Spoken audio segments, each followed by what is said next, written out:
Tiesiog noriu padėkoti Markui iš Minesotos už tai, kad pasidalino šio patarimu su mumis. Taigi, Markas man priminė apie mažą techniką, apie kurią dar nesu sukūręs vaizdo įrašą.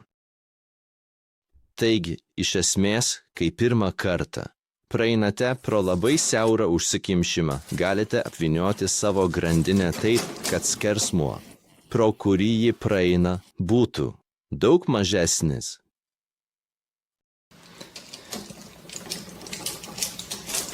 Kaip kad,